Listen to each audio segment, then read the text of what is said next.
Hello and welcome back to the Pulse Check podcast. My name is Mandy. I'm HeHe. Hey y'all, welcome back. And we're really excited to get into this topic with Dr. Chrissy Sheeler is our guest today. And we are talking about the language gap in medicine on the path to trauma-informed care. That title was written by Dr. Sheeler. She is a family medicine practitioner, and she will do a little bit of intro inside of this podcast episode, but oh my gosh, HeHe, I am thrilled. I met Dr. Sheeler on Instagram in DM. Can you believe it? I can't. I'm so excited. So I have not met Dr. Chrissy, and I hear really good things about her. I'm stoked about this conversation. From what I understand, she really centers patients, and I think that is going to be such a pivotal conversation for so many of our listeners. Yeah. So I'm going to disclose, I'm recording this after the episode because we literally just got into it. So this is our little intro. So fast forward 10 seconds, but she's going to actually give you examples of non-threatening language to use to start changing your practice.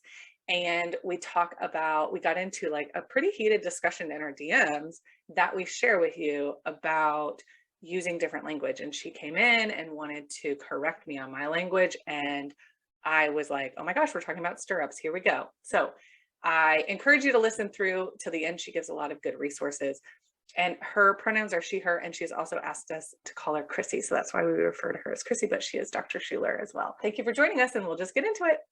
Can I ask a quick question? Are we keeping this topic specifically related to birth? So I was really hoping not, actually, because a lot of, at least in my experience with people who undergo reproductive care, a lot of the gap comes from the fact that how they're treated in the office and how they're treated in their birthing space are different, and they're not expecting such a wide chasm, right? Yeah. And that's getting more and more noticeable when it comes to trauma-informed language, because different providers are in different spaces when it comes to their own journey with trauma-informed care.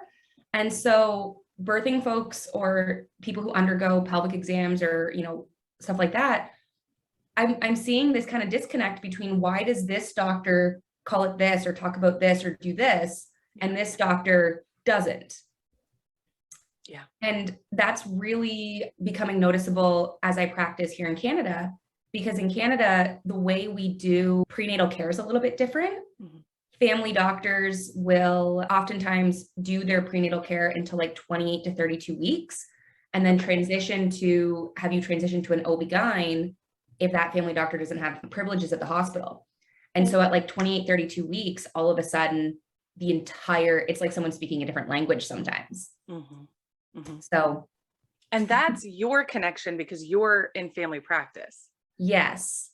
And through my training, through residency, I did a lot of prenatal care, reproductive care. Like that was my jam in residency, was like sex ed, adolescence, and reproductive care. So I was very fortunate to get really great education. Yeah. And then it became very noticeable. Like the more you're trained, the more you realize that some people aren't. And now I'm in a very different space and kind of recognizing that this is not maybe as widespread as I had initially presumed. But yeah. And patients and clients and consumers recognize it very quickly. Yes. Yes. Even colleagues. Mm-hmm. So I am currently in private practice and hired nursing staff, and they are phenomenal. They're excellent. They've also have limited experience in like family medicine.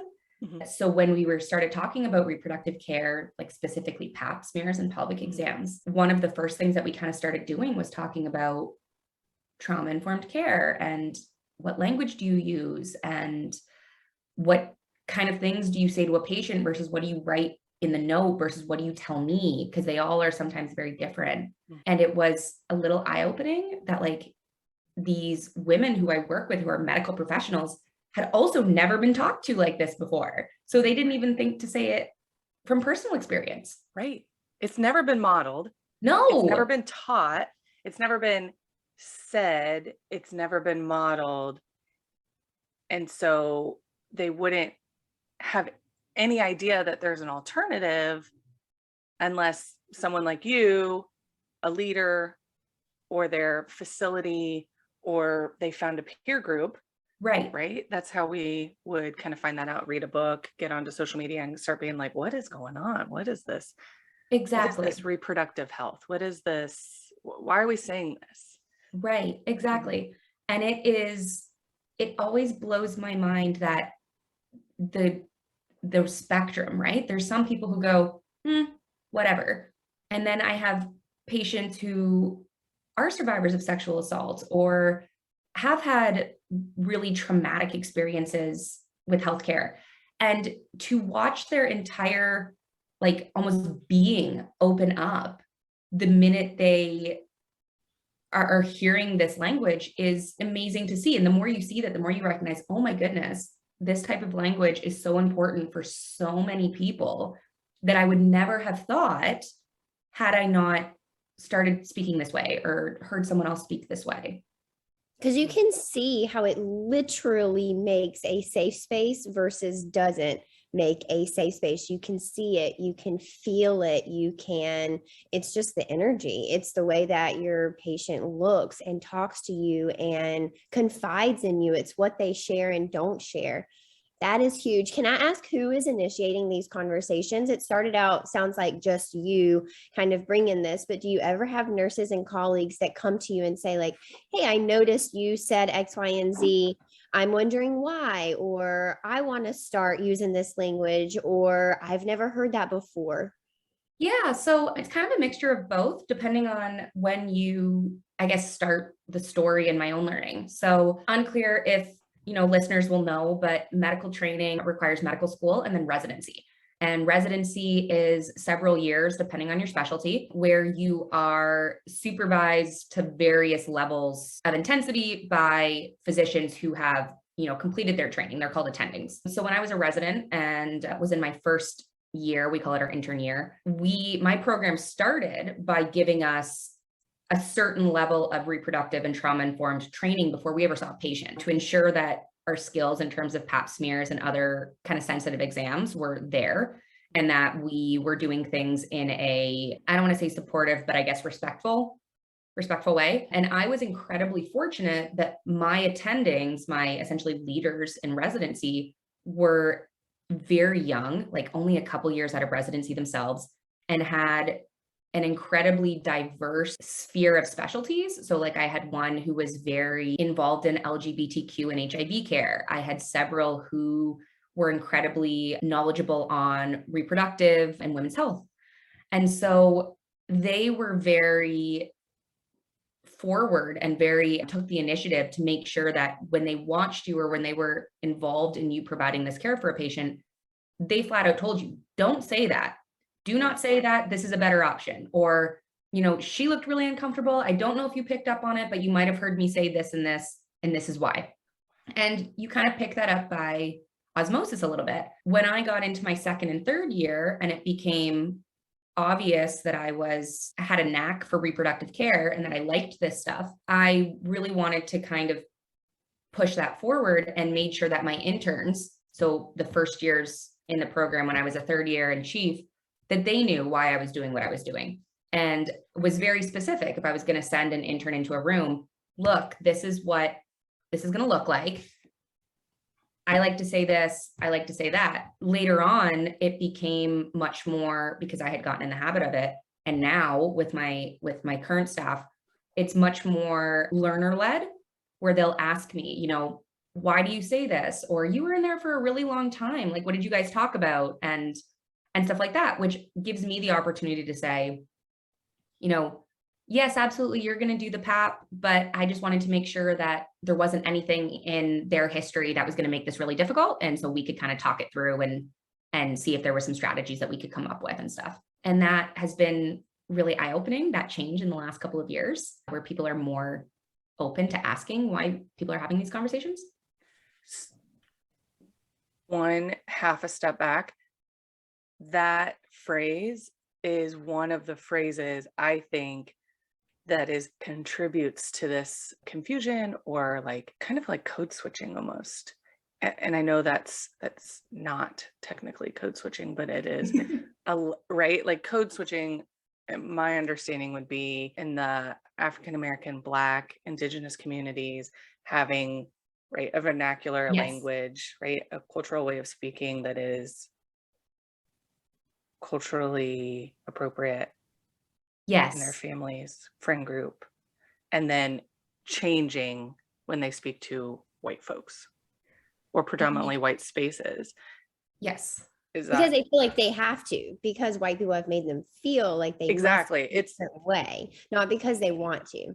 Right. No. And I think that that's probably the biggest example of code switching. Okay. But I would hazard to guess that as women in medicine, you both probably code switch fairly regularly. How you talk to, you know, your 60-year-old male colleague is probably different than how you talk to, you know, people within your own peer group. We even code switch when we talk to our parents versus our friends. And it's a protective mechanism, right? It's how you can Yeah.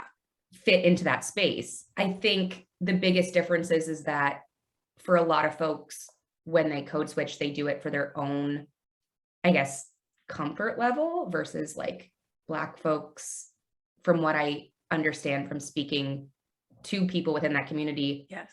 is more driven, at least in part, by safety and recognizing that they actually will not succeed if they Right. Others' comfort levels, yes, not their own. yes, absolutely. So, okay. So thank you to clarify. So maybe it is code switching, but you said to the resident, you're going to do the PAP. I wanted to see if there was anything in the history or parts of the story that we could understand better in case that would make this PAP more difficult. Yeah, so I guess the exact line that I typically use is there anything that you need me to know about in your history that would make an examination or like this more difficult for you? And Right. it is a very open-ended question in order to try to get to see if somebody is comfortable talking about their past medical racism or PAPs. sexual assault or Yeah. uncomfortable PAPs or Yeah. anything like that. And their answer then is reflected by what we do as a decision. If they go, this is yes, and they give me an answer, a lot of times I will end up doing the PAP. A, so they don't have to disclose twice, and B, because I know that I have more experience. Mhm. And so a lot of times that's kind of, but I Good try one to for this. open end it like that so I don't kind of box someone into a corner. Yeah. Love the way that question is phrased. That makes me feel good if someone were to ask me that, and I'd be like, yeah, I actually kind of have a laundry list of how this could be more difficult for me. Do you care to hear, or where are we Right. in that? Right. And then the response would make it so that I either tell you or I don't tell you. Yes. The language, the word difficult caught me because I had a feeling that, and I'll explain to the listeners in a second why. I had a feeling that that was what you were going to say. And I really love, and thank you for sharing that your language was to the client. Mhm. And you use the word difficult, which is funny to me because that language is used outside of a patient's room about patients Yes. centering healthcare providers and their difficulty level in performing the exam. Yes. So that's a 1-2 punch right there. You're using the same language, but Yes. you're not saying to make this exam more difficult for you to perform. You're not saying that to your peer or your resident. Right. You're No, saying because more difficult for the client to experience, and how can we alleviate any of yes. that, reduce barriers, and continue consensually is ultimately what that is. Right. Because at least for me, my level of difficulty in performing a PAP is irrelevant, right? Like if I decide to completely cross boundaries, I can get the PAP done. I'll be committing obstetrical violence as I do it, but I can certainly get the PAP done. The question is more like, I'm never going to leave an exam room thinking, wow, that exam absolutely traumatized me as a provider. I'm never doing another PAP. Like nobody has ever said that. But my patient or the person who's having it performed could very well at the end of this go, that was a completely traumatic experience. I am never having that done again. So why center my Like it doesn't matter. I also use the word difficult because it's vague enough that it doesn't let somebody think I'm only talking about their physical issues, right? Like I want them to kind of look at the breadth of their experiences and decide what they're comfortable sharing with me, because what makes a pelvic exam difficult for, let's say, a 65-year-old postmenopausal woman, which is anatomical, right? Like a lack of lubrication and the resulting anatomical issues, is very different than my 22-year-old who was involved in intimate partner violence and is having flashbacks when I, show them what a speculum looks like. It's also the last question I ask in my kind of spiel. We go through several minutes of talking first, where we go in detail about what a PAP is going to look like before we ever do it. So no one's surprised by the instruments. Nobody's surprised by anything. We sit the back of the table up and we comment that we do it so that they can lay eyes on me and I can see them. So if they're not comfortable saying words, we can have that, body language conversation. I let them know that I will tell them everything that I'm doing before I do it, so they're never surprised. And I'll do that through a combination of verbally and then with hands, so they can feel if they're not able to process well.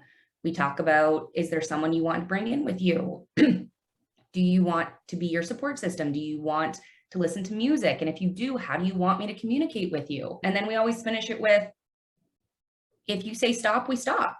There's no ifs, ands, or buts. We're just done. We're just done. If you want to stop and ask a question, I'll answer it. If you want to stop and be stopped, that's it. And we don't have to worry about it.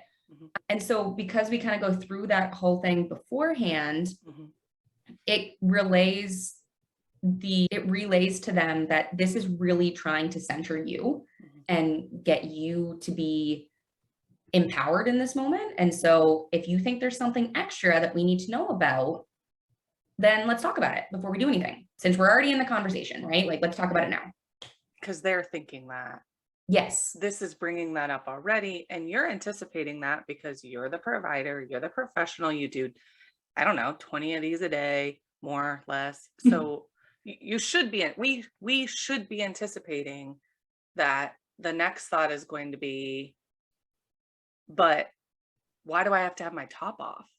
Right. What's going to make it difficult is that my chest is, yes. What's going to make it difficult is that my last thought personally, and I shared this publicly, was a whole new thing for me, was going for the recent PAP and I was facing the door. So my thought would be, no. My chotch is facing the door. I have a problem with that. I'm not asking you to move the bed, but I'm just bringing it into the space because it is definitely within me right now. And they might be like, I can't literally move the bed for you, but here's what, like, oh, okay, I didn't even think about that. Thank you. Because you've already proven, hopefully the goal would be like, you're here. Your difficulty is well above the things that I've said, because I've already said, how do you want this? How do you want that? I can stop all this work. We're done. It's literally, you are literally up here and I am supporting you and to have this experience. And so then I might be able to tell you. Yes. And that statement about, if you say stop, we stop, that's it. And it's said and I say it like that with short language and without explanations and just being done, to convey a level of ease of, don't really care if we don't end up doing this. Like, I want you to get good health. Like, I want you to get good healthcare. I want you to get adequate screening. But like, in the grand scheme of things, I have no motivation to like power through a difficult exam for the sake of a difficult exam. So, and that's kind of why I say it like that, so that they convey like, oh, like Dr. Sheeler really doesn't care if this is hard for her. Like, she'll just stop, or we'll go slow or whatever. Like, she's cool with it. And you've already sat there for 15 minutes. It's already been 15 minutes, which is already longer than any of my appointments ever in my life, except my last PAP. You are 3 people behind now with that 15-minute appointment. And everyone knows it because we've been told, okay, you have any questions? You're already gone. Right. That's no deal.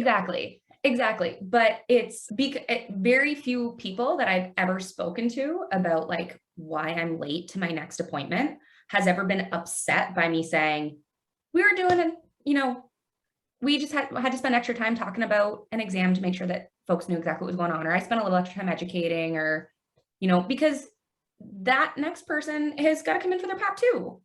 Mhm. Right? Or I'll book extra space if I know it's going to be difficult, or, I'll have nursing staff say, who's fantastic, will say like, hey, Dr. Sheila's just finishing up. Someone had some extra questions, so that they know that they can ask their extra questions. Mhm. But like, do you want to know what's going to make me way more behind is in 3 years when my traumatized patient comes back and this exam now takes 30 minutes because they're hyperventilating, Mhm. remembering what happened the last time. Mhm. And you spend 2 appointments actually not doing the exam Yes. because I they also have to come in exactly. and see the space. And it wasn't necessarily you, but that definitely is the reality for folks right now, is they were like, I've been hurt every time I've come in. Right. I've been hurt for 15 years. I've been hurt for 20 years every time I come in. And you're like, well, then is today the best day to do an exam, or is another day the best day? You made it in, right? Goals. And that's what I tell people when it comes to pain is I say, a pelvic exam is probably not going to be comfortable, both physically, like mentally, emotionally. It's probably not going to be comfortable. You're in a very vulnerable space, and I understand that. But it shouldn't be painful. And if it is, it typically means that something needs to be addressed. And so I need to know about it. Like, I don't want you to just sit there in silence. If a PAP is truly painful, something's probably not okay. And that's not that patient's fault. It's not something that they did. But is there something else going on that I'm going to miss because you're like a classic example is cervical motion tenderness, right? Like it's a huge warning sign to something going on. And if a patient just assumes that a pelvic exam is supposed to hurt and they don't comment to me, like I don't want them to think that that's the goal, is you just shut your mouth and open your legs and just let me do this and we're done. That right there sounds like sexual assault, right? Like when you say that literally sounds like sexual assault. And I think a lot of providers really miss that. I think, we get really caught up in checking off our check marks that we need to do every day. And it's missed on us a lot of how this is actually felt and experienced by the patient. Right. And we see that, and I'm so glad that you brought up sexual assault, because you see that in other aspects of language when it comes to birthing and PAPs, right? Like how many times have you heard a provider say, all right, scoot down to the end of the bed for me? Like in a different context. Oh my goodness. And so there's really subtle changes that you can make. And it's funny, Mandy, this is actually how we started talking. Right. There's some really subtle changes you can make. So we say exam table instead of bed, because I want to completely desexualize that. I don't say for me, I slip up, of course, but I'll say, can you bring your bottom to the end of the table as far as is comfortable for you? And say like, this is for you, right? Or I'll explain, it's to make this more comfortable. It usually helps to have you come to the end of the table. Can you come to the end of the table? I call them footrests instead of stirrups. I call it a drape instead of a sheet, stuff like that. And it's actually the stirrups thing. Okay. Got Mandy and I talking. So Mandy. Right. Chrissy dropped in my DMs recently. This is how I told the story to HeHe. I was like,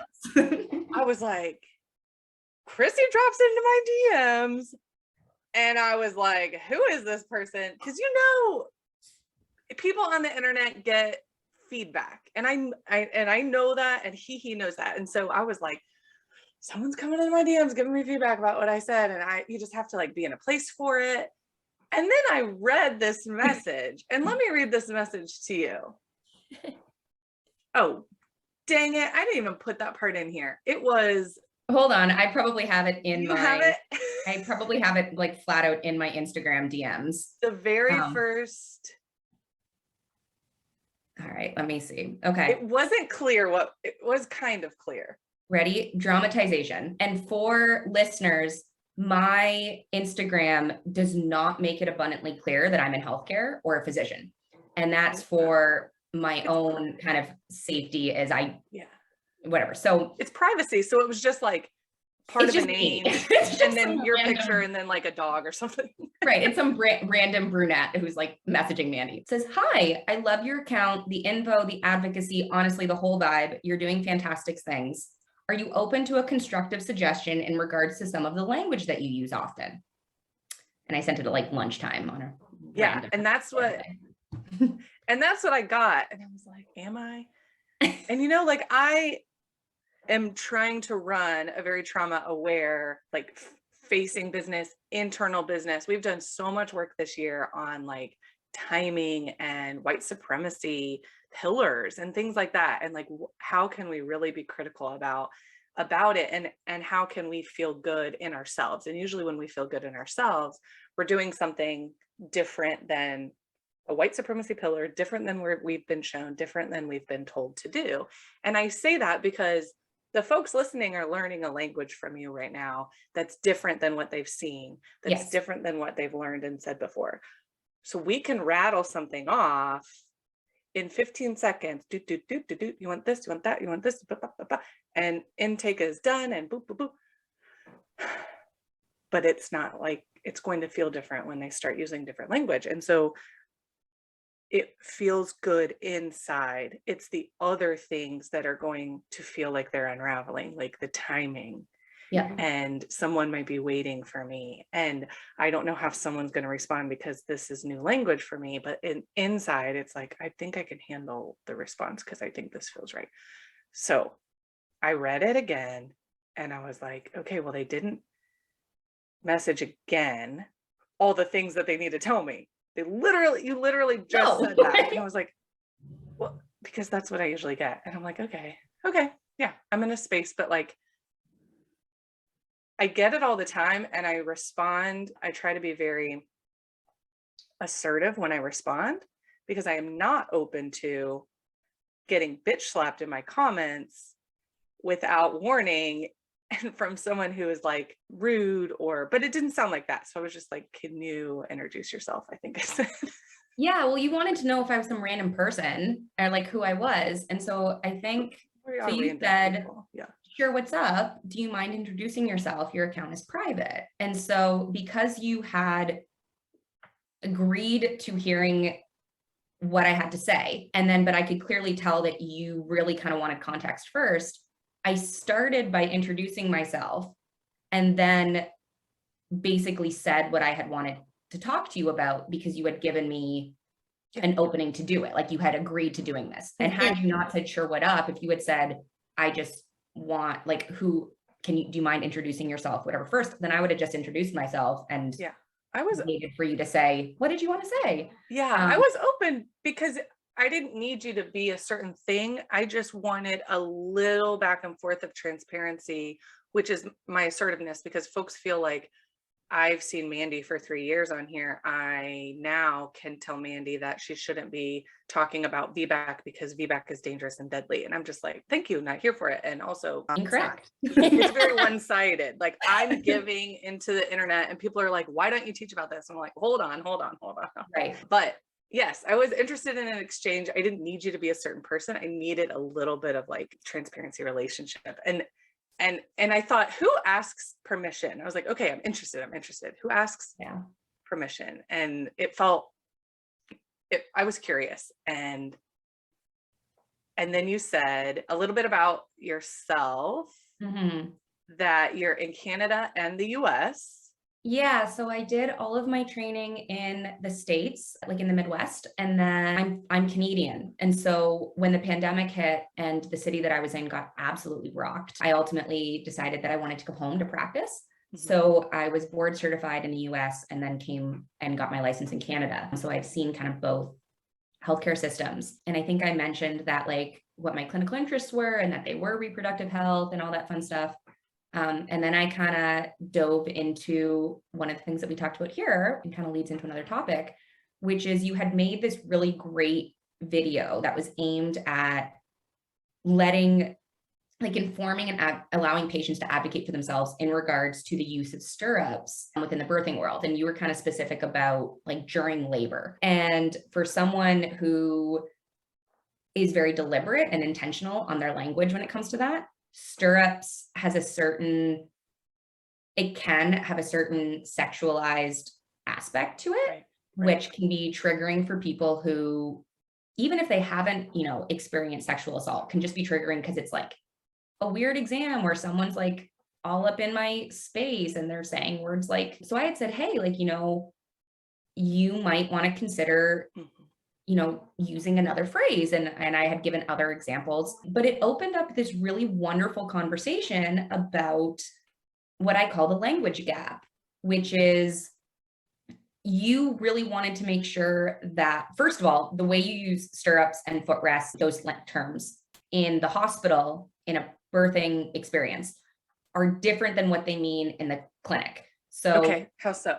Okay, so in the clinic, anybody who's undergone a pelvic exam will know this. In the clinic, you have the exam bed or exam table, exam table, and your doctor will pull out these places for you to rest your heels, right? So they come out like this and or like this, I guess, and you rest your heel in both of them, which puts you in what's essentially like a squatting position, but with you on your back. Yep. And the reason for that is basically because the bottom part of a speculum, the handle of a speculum, comes down and your vulva and your vagina are very close to the exam table. And so to put you into that position, or for you to go into that position, allows us to be able to maneuver without being hindered and without you being hurt. It's very difficult to do pelvics sometimes without that. And if you've ever had a pelvic exam in like an emergency room, you'll notice the difference, right? They probably put something underneath your back end to tilt you up a little bit. Those were traditionally called stirrups, right? They're things that you put your heels into to hold your legs.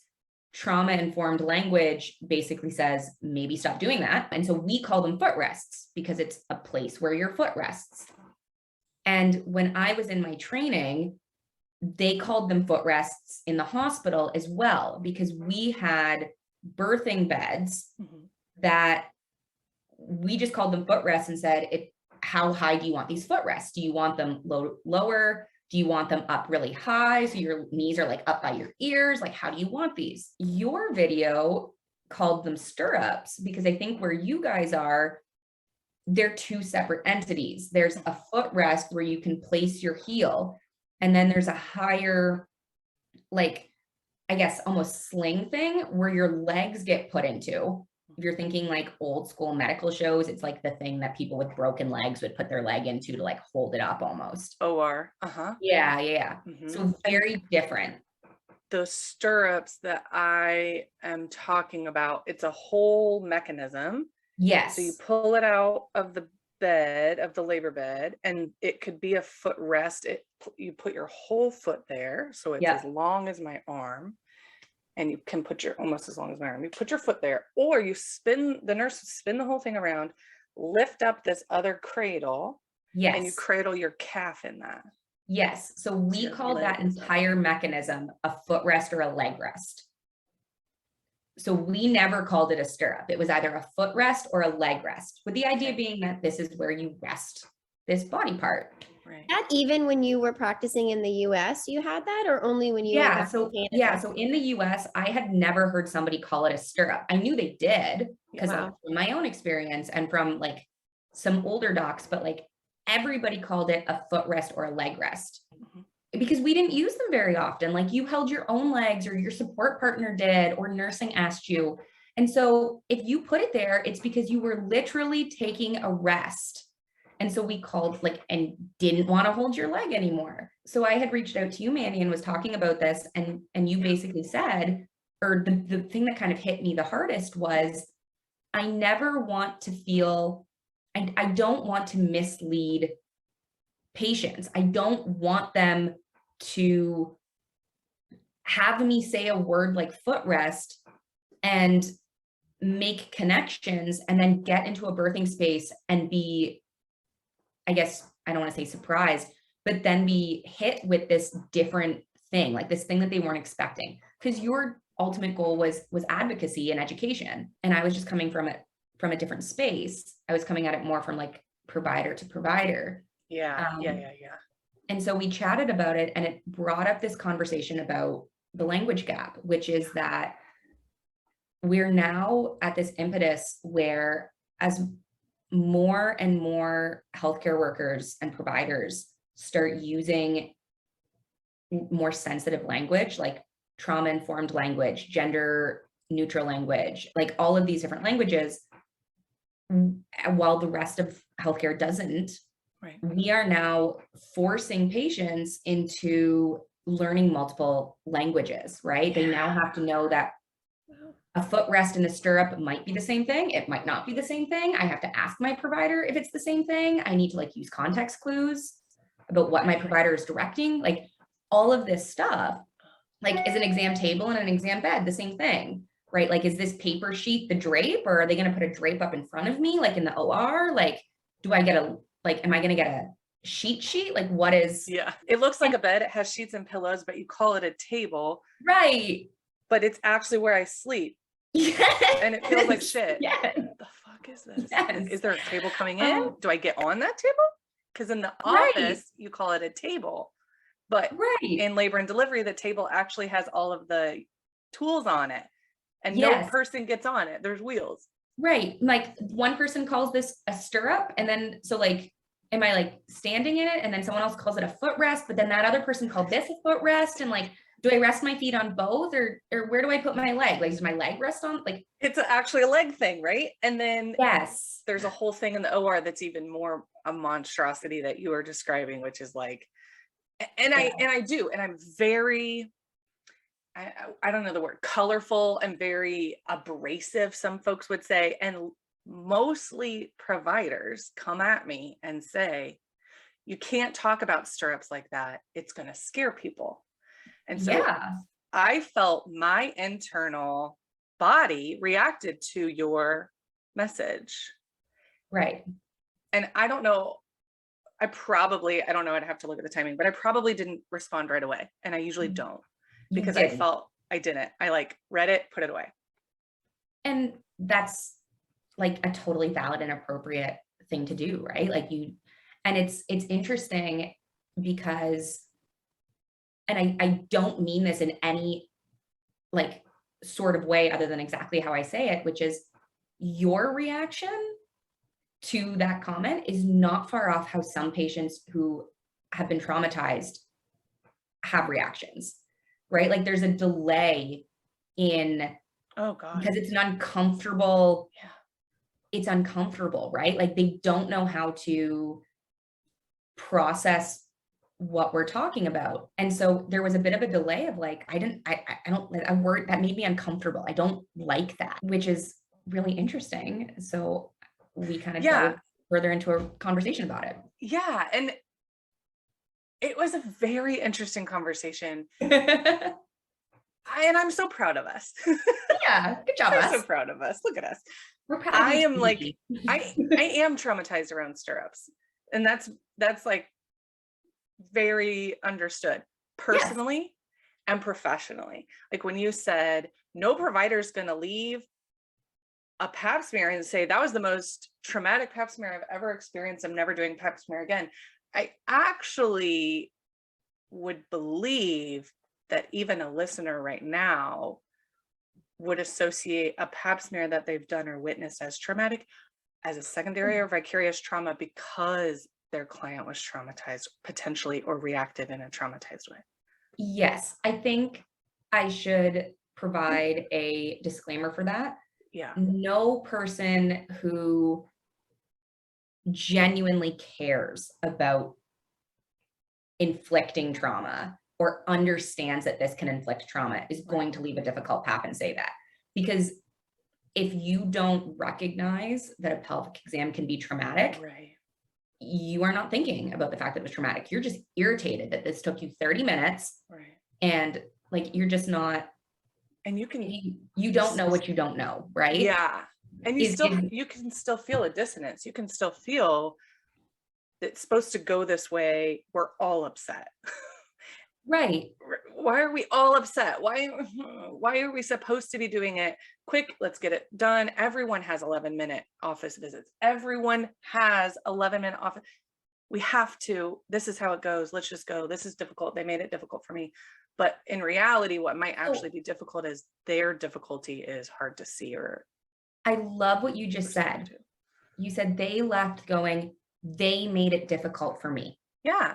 Like That's where that difficult is. no ownership, right? Yeah. And yeah. that's why people don't, and that's why I say it doesn't matter as much to certain providers, because they're leaving the room going, I did everything what I was supposed to. I don't want to say flawless, but this was not my problem. This was not my fault. I don't need to reflect. I don't need to think about it. I'm not going to let this sit into me. I did it right. They were difficult. They were hysterical. They didn't cooperate. They were non-compliant. They didn't listen to a gosh dang thing I said. And all of that onus gets put on the patient. Yeah. And the provider will leave the room. Not all, definitely not all, but some providers will leave the room and go, like, not my problem. They made it complicated. And so it's without any ownership or recognition, it just doesn't hit you the same way. For sure. I think the folks listening to us are in the in-between space. Absolutely. I think they're like, they're listening to us is, hey, is welcome. great. Hey, so glad you're here. We're learning. Hello. Hi. So glad you're here. It's messy here. P.S. It's messy. But they've never seen you work.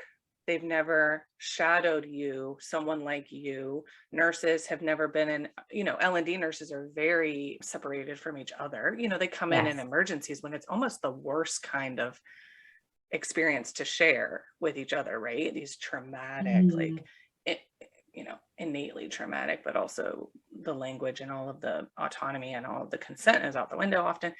And that's what we kind of like share. And so we're like, okay, this is just what everyone's doing in the room, but they don't actually see us do an intake that takes an hour and a half. And we're like, wear your own damn clothes, right? I got a bra on, you wear a bra, I don't care. Yes. So they're kind of like trauma aware, curious. They're like reaching, like, how do I do this? How do I find this? And I do want to talk about that in a minute. I have a lot of folks coming at me who are in the in-between. Mostly they're professionals. Never would has a parent ever come out and said, I hate that you talk so blatantly about stirrups because I think we should all be in the dark about them. It's healthcare that says, I'm offended. I'm angry that you talk like this because I'm not trying to do harm. And I thought potentially when you were like, I'm a doctor, I was like, oh, okay, sure. Yep. I'm sorry I offended you because I talked about stirrups.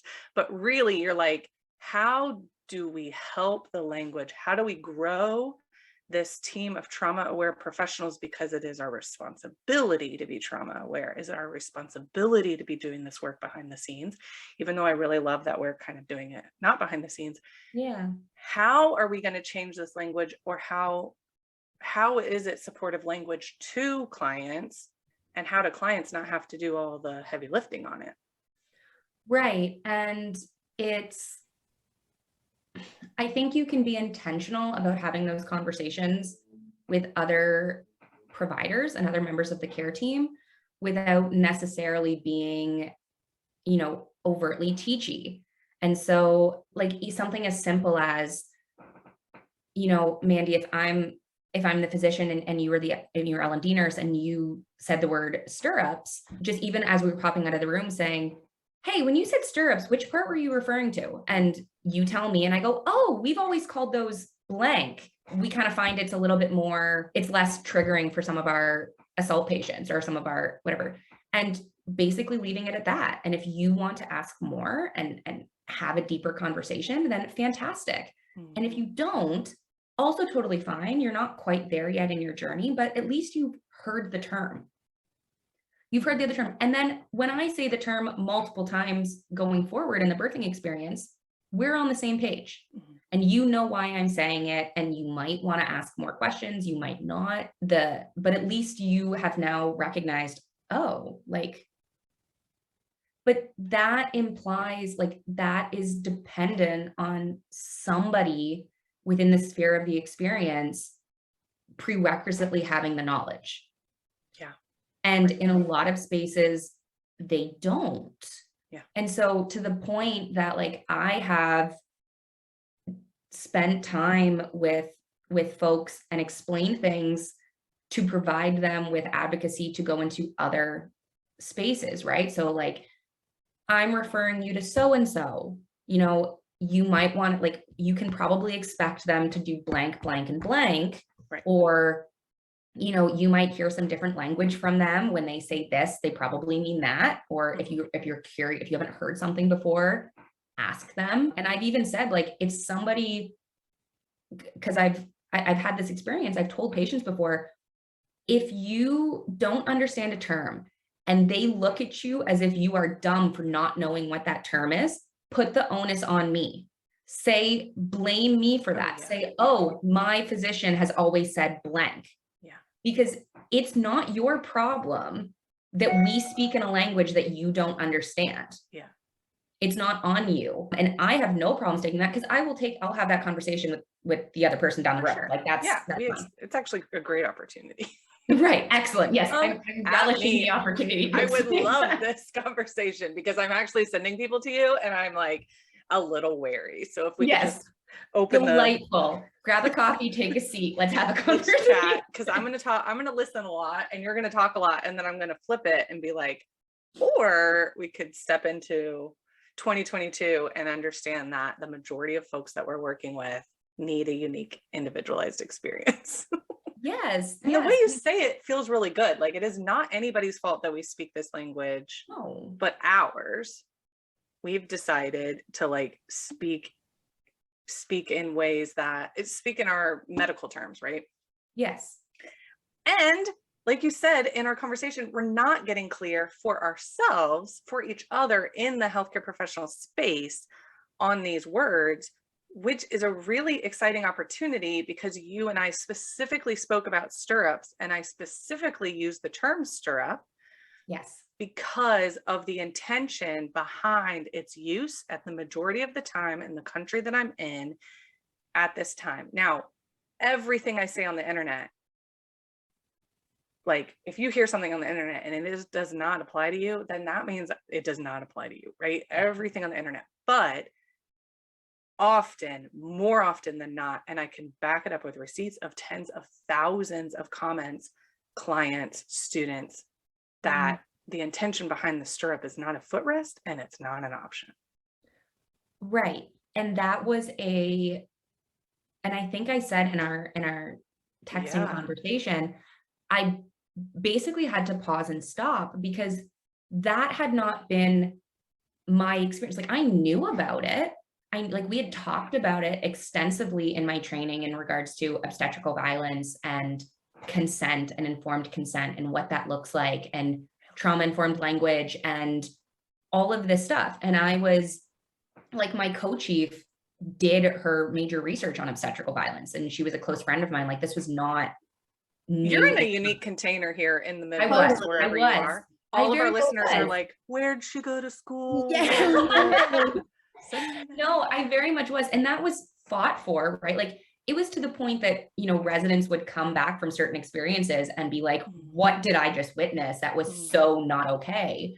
And we had to have older and more experienced attendings go, yeah, you're going to have to get used to seeing that more often. It's the norm. But no older attendings. It shouldn't be. It shouldn't be. Get used to seeing that. You should get used to advocating against your colleagues and stepping up and being like, colleague to colleague, that's some bullshit right there. Right. Exactly. In residency, it's difficult. For listeners, we briefly touched on what residency looks like. You need to understand the hierarchy in medical education is like military style hierarchy. You, as to certain levels, depending on what we call malignancy of a program, or like how bad a program is, it's like a you speak when spoken to type of picture. The first year doesn't talk back to the second year, who doesn't talk back to the third year, who doesn't talk back to the attending. Like, it's like, and you can be reprimanded and punished essentially for doing it. I was very fortunate to not be in that space. My program worked very hard to cultivate a culture that eliminated that to as much as they could. But the concept of me as a resident, even as a third year chief, as a resident, speaking back to, a specialist for how they did, not going to be a thing, like was not an applicable. So it was surreal. Like I totally understood where you were coming from. Once you had kind of laid it out, I just needed the space to be laid out. But you actually brought up another really interesting fact, which is that most of your content is geared towards social media. And social media has time and space limitations. And this is a very nuanced conversation and topic. And social media doesn't really allow you the opportunity to be nuanced. Like you're trying to get a lot of information out there in a digestible, relatable space. Like that video would not have been nearly as impactful if you had spent the first 30 seconds explaining that what a footrest and a leg rest and a stirrup is in these different like spaces. So we're dealing with this, like, it's almost like clients and patients and providers are speaking two different languages and social media is another dialect. It's like French versus English versus, Southern. And it's like, yeah, you're saying the same words, but the context, like, unless you are in that space, the context is like lost on someone from Michigan. You know what I mean? Yeah. Which was kind of interesting to me. I have had to learn how to speak the social media language. You're really good at it. Like you're fluent.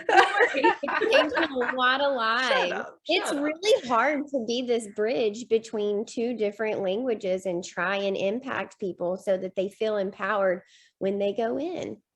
And then sit there and have, if we're going to relate it back to language, it's like you're bilingual, you're trying your best, and someone is always screaming at you going, be better at this. Yeah. Why aren't you fluent? Why don't you know this obscure term that like, or why aren't you using it? Or we don't use that. And it's like, you would never accept that in real life. Right. Like, right. Like no Southerner is going to sit in Michigan and be berated for not using a specific term.